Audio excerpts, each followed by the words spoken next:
नमस्कार दोस्तों, मैं बिगेश जियाल और आशा करता हूँ कि आपका परिवार जहाँ भी है राजी खुशी के साथ रहे, खुश रहे, हमेशा आगे बढ़े।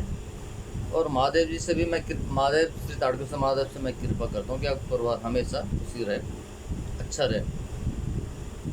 तो आज इस विषय में बात करूँगा कि इंसान इंसान इंसान है। देखो, इंसान इंसान होता है जब भगवान इंसान को इस सृष्टि में भेजता है तो एक इंसान के माध्यम से भेजता है। जैसे इंसान का माध्यम मतलब मेरे माता पिता, आपके माता पिता, उसके माध्यम से सृष्टि का निर्माण जब ऊपर वाले करते हैं। हाँ, किसी भी धर्म में लो, चाहे वाहेगुरु करते हैं, चाहे अल्लाह, वो जो भी जितने भी धर्म पूरे संसार में जितने भी धर्म है वही, लेकिन ऊपर वाला एक ही है। वो इंसान को भेजता है एक बिल्कुल कोरे कागज़ की तरह, उसमें कुछ नहीं लिख। इंसान जब भगवान इंसान को भेजता है, ऊपर वाला इंसान को भेजता है तो एक कोरे कागज़ की तरह भेजता है, उसमें कुछ नहीं लिखता है, कुछ भी नहीं, एक कोरा कागज़।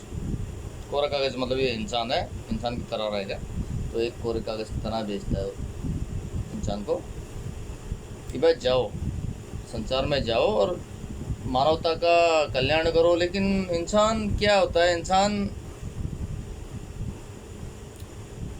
तो उसके बाद इंसान ये सोचता है कि भाई ठीक है, मैंने जिस भी धर्म जाति प्रांत में जन्म लिया, मैं वहीं का हो गया। अरे भैया, आपको किसने बना दिया? आपको किसने बना दिया कि धर्म में किसने बांट दिया आपको? उसमें किसने बांट दिया आपको? भगवान ने, इंसान ऊपर वाले ने तो आपको इंसान बना के भेजा था, ठीक है ना। अब इसमें अलग अलग धर्म कैसे बढ़ गए आप लोग?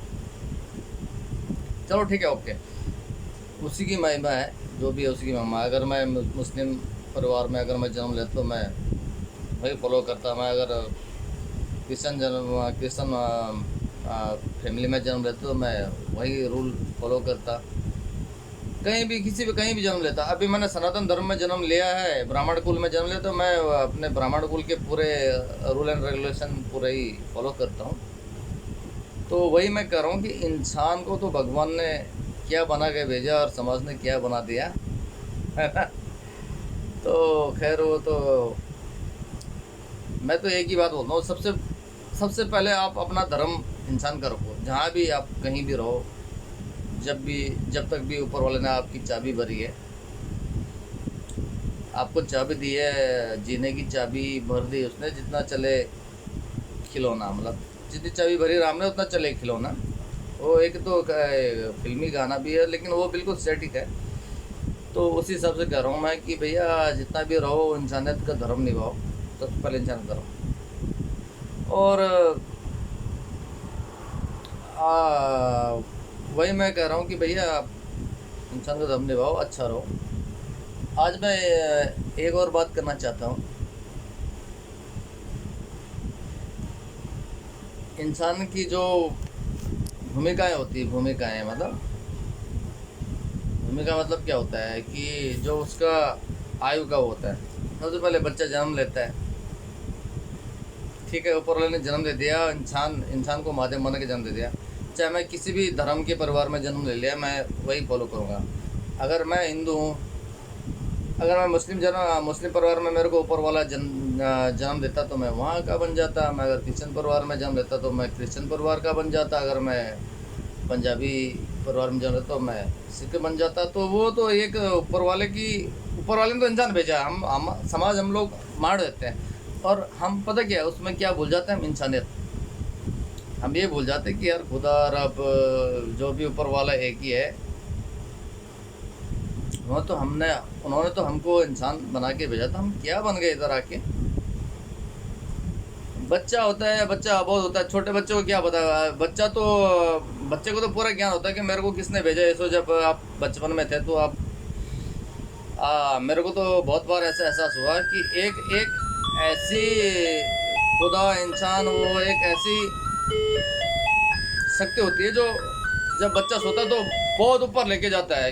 क्यों? स्वर्गलोक में लेके जाता है, जहाँ से उसने जन्म लिया वहाँ वहाँ भेजता है। उसके बाद उसको खुदा, भगवान, अल्लाह, वाहेगुरु पुचकारते हैं, ठीक है, उसके बाद उसको फेंक देते हैं नीचे, छोटे बच्चों को फेंक देते हैं।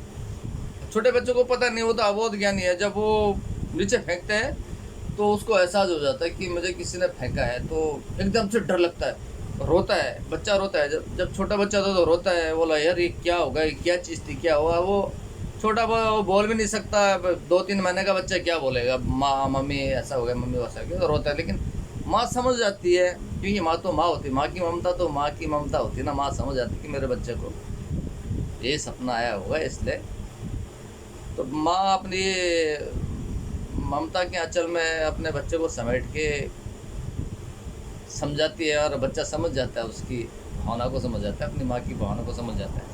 हालांकि बच्चा माँ की भाषा नहीं समझता, 1-2 साल का बच्चा अपनी माँ की भाषा क्या समझेगा। लेकिन जो ऊपर वाले की जो वो है ना, नस नस का असर है, उनका असर है, तो माँ की भाषा बच्चा समझ जाता है, बच्चा चुप हो जाता है। तो इसलिए कह रहा हूँ भैया मैं, इंसान अगर ये जानकारी देखो, किसी भी धर्म को उठा के देख लो, किसी भी धर्म को, किसी भी धर्म में ये लिखा है कि इंसान को भगवान ने अपना ही रूप बना के भेजा है, अपना रूप बना के भेजा और अपना ही अनुसरण करने के लिए भेजा। लेकिन जब इंसान धरती में आता है, सिस्टम में भेजता है, जब वो अपने समाज में जाता है तो तरह तरह की बातें करता है, ये करता है, वो करता है।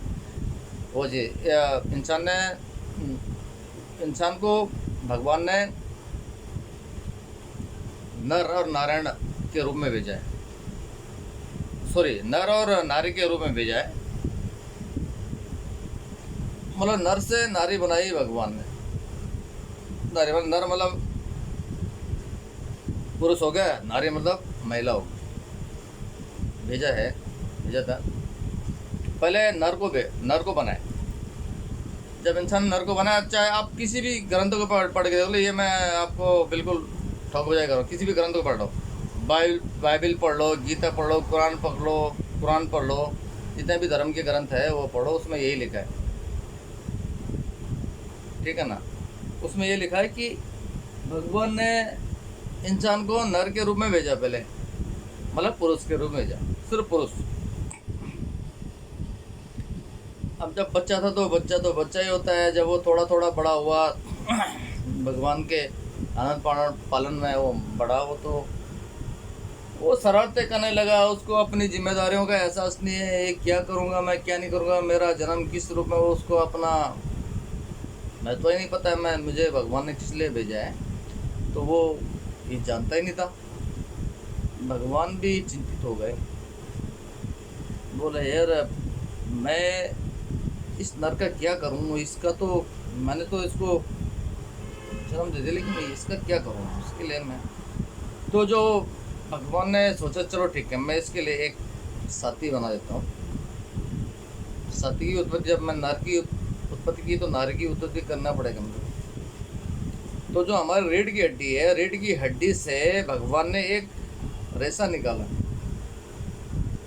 ठीक है, और अपनी कृपा से उस रेशे से नारी बना दी। जब नारी नर के सामने आए तो बिल्कुल आप आपस में अपना अच्छा बातें करने लगे, अपने रहने की बातें करने के, परिवार कैसे चलाना है, क्या चलाना है, ये करके तो उनको जिम्मेदारी का एहसास हो गया।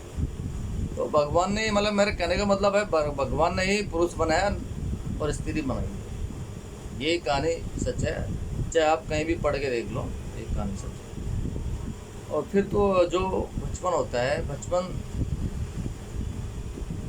नहीं होता है, बचपन देखो कहीं ये जो भगवान ने इंसान को अवस्थाएं कहीं दी है। सबसे पहले इंसान किसी के रूप में जन्म लेता है। बच्चे को मेरे ख्याल से मेरे को तो अपना 6 साल का, 7 से 8 साल का भी बचपन याद नहीं है, तो 2 महीने के बच्चे को क्या याद होगा। धीरे धीरे होश संभालता आदमी, ऊपर वाला जिसने हमें जो हमारा जन्मदाता है परमात्मा, तो वो जब हमको ज्ञान देता है कि भैया तुम्हारा ये दोस्तों, मैं बचपन की बात बता रहा हूँ। बचपन में चाहे देखो, मैं तो भाग्यशाली हूँ, मैंने देवभूमि और उत्तराखंड में जन्म लिया। उत्तराखंड में मेरा बचपन खेल कूद सब हुआ। जब हम अब मैं हिंदी में, जब पहाड़ी भाषा में बोलूँगा तो किसी की समझ में नहीं आएगी, लेकिन मैं अभी हिंदी में ही बोलूँगा। जब मैं अपने गांव कोटा मल्ला में रहता था, कोटा गांव में रहता, तो हमने मस्त बचपन का टाइम जब से उससे मालूम। अब वो अपने साथियों के साथ कभी गिल्ली डंडा का खेल, कभी कांच की गोलियां छोटी छोटी होती थी, वो बहुत प्यारी सी लगती थी, हरी नीली पीली 12 13 14 15 कलर की होती थी, वो बड़ी प्यारी लगती है हमें बहुत। मतलब हम माँ पिताजी के साथ तो हम ज़्यादा वन थे, लेकिन माँ के साथ, माँ को बोलते हैं मैंने कंची लेनी है, कांच की गोले लेनी है, मेरे को पैसे दे, 2 रुपये की 3 रुपये, 2 रुपये की उस समय, मेरे टाइम पे 2 रुपये की, उस समय 2 रुपये की 20 गोलियाँ आती थी। लेकिन अब तो गोलियों का ज़माना नहीं है, वही कांच की गोलियाँ खेलते थे हम। उसके बाद फिर पैसे का भी हो गया। पैसे का तो हमारा शौक नहीं था, क्योंकि हम तो बोले भाई ये तो अच्छा हिसाब किताब नहीं है, पेरेंट्स का बोले ये तो भाई अच्छा हिसाब किताब, ये नहीं खेलना, तो हमने वो खेला भी नहीं। लेकिन मेरे गांव के लोग खेलते थे। फिर हमने गिल्ली डंडा, कपड़े की बॉल खेलते थे हम, कपड़े की बॉल, उससे क्या बोलते हैं जो सुई की बॉल से कपड़े की बॉल खेल के बिल्कुल हार्ड बॉल बनाते। स्पेशलिस्ट होता था गांव का अपना दोस्ती कि भैया तूने बनानी है। और उसके बाद कभी सड़क में खेलते, कभी खेतों में खेलते थे, कभी कुछ। उसके बाद फिर कभी चोर पुलिस, जो गौशाला होती है, गौशाला में छिप जाना, गांव के गौशाले छिप जाना, भैया हम चोर है, तुम पुलिस, तू पुलिस है, तू ढूंढेगा। मतलब एक आदमी होता था और 8 10 हम बंदे छुप जाते कि पुलिस से। वो उसको 5 6 बज के 3 ही बंदे ढूंढ पाता, 3 4 बंदे ढूंढ पाता था। अगर आपने उसको पहले देख लिया तो वो हार गया, है ना। तो मैं उसमें मैं ही जीतता था, मैं साथी था उसके बाद मैं छुप जाता, मैं बोला हाँ, तो बोलते चलो भाई फिर कल गेम होगा। तो वही कह रहा हूँ मैं कि हमने गांव में देखो बहुत मस्त लाइफ जी है। कोटा गांव तो मेरा, देखो मेरा गांव तो मेरा स्वर्ग है, मेरी जन्मभूमि को नमन। और नमस्कार मेरा जो कोटा गांव है, मेरे जन्मभूमि को बहुत नमन। और ऐसे ही जो मेरे दोस्त हैं, उनकी जो गांव की जन्मस्थल है, उनको भी अपना बचपन याद होगा, भैया उन्होंने क्या किया, वो क्या है वो नहीं किया। लेकिन हमारा जो गांव, कोटा गांव में जो मैं क्या, मेरे दोस्तों का भी जीवन बहुत, बचपन बहुत मस्त कटा है, अच्छा ही कटा है। पर भैया इतना ही कहूँगा। और उसके बाद मैं अगले वीडियो में आपसे वार्तालाप करूँगा। और अभी के लिए इजाज़त, और मिलते हैं अगले वीडियो। नमस्कार, धन्यवाद।